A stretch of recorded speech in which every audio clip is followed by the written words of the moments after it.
গল্প আমার প্রিয় জন্তু। বুম্বা খুব মুশকিলে পড়েছে। আজ বাংলা স্যার হোমওয়ার্কে রচনা লিখতে দিয়েছেন তোমার প্রিয় জন্তু। সমস্যা সেটাই, কারণ কোনো একটা জন্তু বুম্বার প্রিয় নয়। কুকুর, হাতি দুটোই সমান প্রিয়। তাহলে কাকে নিয়ে লেখা যায়? একজনকে নিয়ে লিখলে আরেকজনের প্রতি অবহেলা হয়ে যাবে। মা বলে, অবহেলা খুব খারাপ জিনিস বুম্বা। সে যাই হোক না কেন, নিজের কাজ, লেখাপড়া, খেলাধুলো, পশু পাখি, কীটপতঙ্গ কোনো কিছুকেই অবহেলা করা উচিত নয়। মানুষ পৃথিবীর শ্রেষ্ঠ জীব। তার বুদ্ধি বেশি, ক্ষমতাও বেশি। তাই বলে সে যদি সবাইকে তুচ্ছ তাচ্ছিল্য করে, সেটা খুব অন্যায়। বুম্বা ঠিক করে নিয়েছে, যাই হোক না কেন অন্যায় সে কখনোই করবে না। সেই কারণে মা, বাবা, দাদু, ঠাম্মা, মামা, কাকু সবাইকে আলাদা আলাদা করে প্রশ্ন করে জেনে নিয়েছে কোন কোন কাজ অন্যায়। একটা লিস্ট বানিয়ে পড়ার টেবিলের কাঁচের নিচে সেটে রেখেছে, যাতে সবসময় নজরে আসে। সমস্যা হলো, ন্যায় অন্যায় নিয়ে এক একজনের এক এক রকম মতামত। সেদিন বাবা মার সঙ্গে বাজারে গেছিল। বাজারে ঢোকার মুখে অনেকগুলো ভিখিরি বসেছিল। ছেঁড়া খোঁড়া ময়লা জামা কাপড়, সামনে পাতা ময়লা কাপড়ের ওপরে ভাঙাচোরা বাটি বা থালা। বুম্বা দেখল তার বাবা মা কেউই ওদের দিকে তাকাচ্ছে না। বুম্বার হাত ধরে টানতে টানতে ভেতরে নিয়ে যাচ্ছে। হাত ছাড়িয়ে বুম্বা জিজ্ঞেস করলো, ভিখিরিকে পয়সা দেব না মা? ঠাম্মা রোজ দেয় মন্দিরের বাইরে বেরিয়ে। বাবা বলল, ভিখিরিকে পয়সা দেওয়া মোটেই উচিত নয়। প্রত্যেক মানুষের কিছু পরিশ্রম করে রোজগার করা উচিত। এইসব ভিখিরিরা হচ্ছে কামচোর, কুঁড়ে। বুম্বার প্রশ্ন, ওই যে একটা অন্ধ বুড়ি মানুষ, তাকে পয়সা দেব না?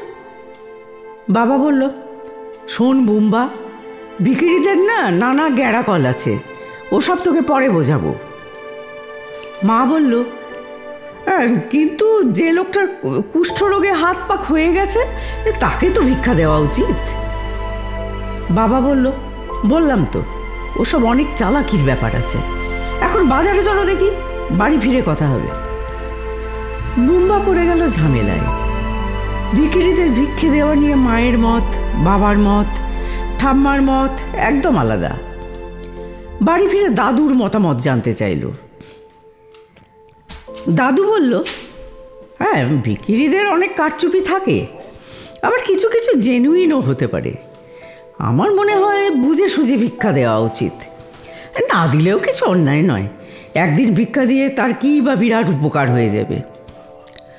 বুম্বা আশাহত হলো না, কারণ ও লক্ষ্য করেছে দাদু সবসময় একটা মধ্যপন্থা অবলম্বন করে। তার থেকে কোনো সিদ্ধান্তে আসা বেশ সমস্যাই হয়ে যায়। কুকুর নিয়ে কি কম ঝামেলা হয়েছে? কিছুদিন আগে প্রিয় বন্ধু সানিদের বাড়িতে গিয়ে দেখেছিল সানির জন্মদিনে ওর বাবা ওকে একটা সাদা স্পিটস কুকুর উপহার দিয়েছে। ঘন সাদা লোমে ঢাকা, ঠিক সফট টয়েজের মতো। টানা টানা কালো মায়া ভরা দুটো চোখ। বুম্বা যতক্ষণ ছিল ওদের বাড়িতে, কুকুরটা ওর পায়ে পায়ে ঘুরছিল আর সবার কাছে আদর খাচ্ছিল। বাড়ি ফিরে বাবাকে বলেছিল, আমাকে একটা কুকুর কিনে দেবে বাবা? বাবা অবাক হয়ে তাকালো, আর মা জিজ্ঞেস করলো, জ্যান্ত কুকুর না খেলনা? বুম্বা বিরক্ত হয়ে বলল, জ্যান্ত কুকুর। আমি বড় হয়ে গেছি মা, খেলনা কুকুর নিয়ে খেলবো নাকি? বাবার মুখে খুশির ঝলক। বলল, ঠিক কথা, বুম্বা বড় হয়ে গেছে, ভুলে গেলে তো চলবে না। কুকুর তো একটা আনাই যেতে পারে বাড়িতে, কিন্তু তোর মা কি আনতে দেবে? মা গম্ভীর হয়ে বলল, কে তার দেখাশোনা করবে শুনি? সময়ে পটি করানো, টয়লেট করতে শেখানো, এসব কে করবে শুনি? আমি জানি তুমি এক্ষুনি বলবে তুমিই দেখাশুনো করবে, কিন্তু আমি এটাও জানি শেষ পর্যন্ত দায়টা আমার ঘাড়েই এসে পড়বে। কারণ তোমার অফিস ট্যুর থাকবে, বুম্বার পড়াশুনো থাকবে, আমারই কোনো কাজকর্ম নেই। ঠাম্মা দাদু ঘরে এলো। ছেলে বৌমা নাতির মুখের দিকে তাকিয়ে ঠাম্মা বলল, কোনো গুরুতর সমস্যা মনে হচ্ছে। বুম্বা বলল, আমি বাবাকে বলেছিলাম একটা কুকুর কিনে দেবার জন্য, পুষবো। মা কিছুতেই রাজি হচ্ছে না। রাজি করাও না ঠাম্মা। ঠাম্মার সঙ্গে সঙ্গে বলে উঠল, কখনো নয়, ওসব জীবজন্তু বাড়িতে পোষে নাকি? আমার ঠাকুর ঘর নোংরা করে দেবে না? বুম্বা বলল, আরে সে তো ট্রেনিং দিলেই আর তোমার ঠাকুর ঘরে ঢুকবে না ঠাম্মা। ঠাম্মার সাফ জবাব, ওসব কথাই আমি ভুলছি না।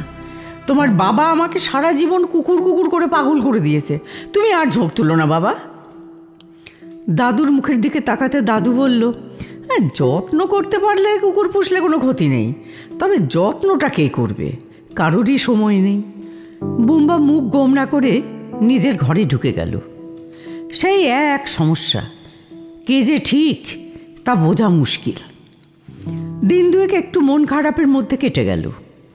পরদিন সকালে অনেকগুলো কুকুরের ঘেউ ঘেউ শুনে বারান্দায় ছুটে এসে দেখল সানিদের কুকুরটাকে নিয়ে সানির বাবা রাস্তায় দাঁড়িয়ে আছে, আর কুকুরটাকে ঘিরে ধরেছে রাস্তার কুকুরগুলো।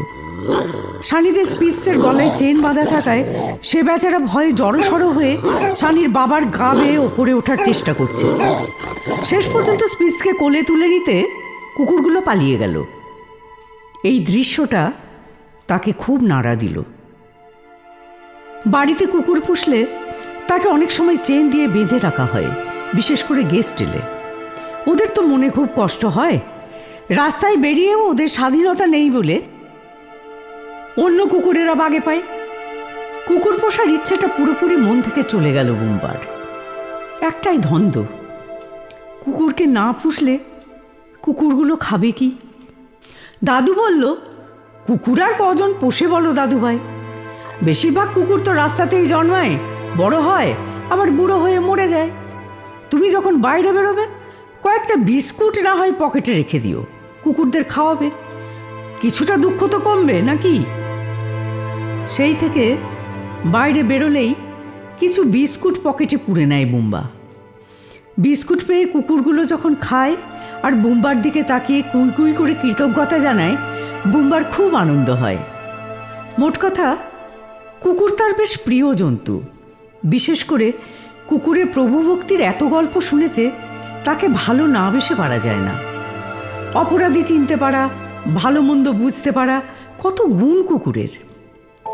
কিন্তু কুকুর নিয়ে রচনা লিখতে গেলে শুধু চেহারার বর্ণনা, কি কি খায়, কেমন স্বভাব, এসবই তো লিখতে হবে। সে তো সবাই লিখবে। বুম্বা নিশ্চিত ক্লাসের বেশিরভাগ স্টুডেন্ট কুকুর নিয়েই লিখবে। তাহলে সে কি হাতি নিয়ে লিখবে? হাতির ব্যাপারে সে বেশ কিছুটা জ্ঞান অর্জন করেছে। এই তো কদিন আগেই জিম করবেট ফরেস্টে ঘুরতে গিয়ে বিশাল একটা হাতিকে বড় একটা গাছের ডাল ভাঙতে সচক্ষে দেখে এলো। ওই হাতিটাকে দেখে চিড়িয়াখানার হাতিদের জন্য বেশ কষ্ট হয়েছিল বুম্বার। আহা, বনের হাতি কেমন আপন মনে নিজের খেয়াল খুশি মতো ঘুরে বেড়াচ্ছে, আর চিড়িয়াখানায় বন্দি হাতিদের সামান্য একটা ঘেরা জায়গায় মনোকষ্টে জীবন কাটাতে হচ্ছে। হাতি নিয়ে অনেক পয়েন্ট মাথায় আসছে। আর দেরি না করে হোমওয়ার্কের খাতা খুলে বুম্বা লিখতে শুরু করলো, আমার প্রিয় জন্তু হাতি। হাতি গৃহপালিত জন্তু নয়, বন্য জন্তু, ইত্যাদি ইত্যাদি।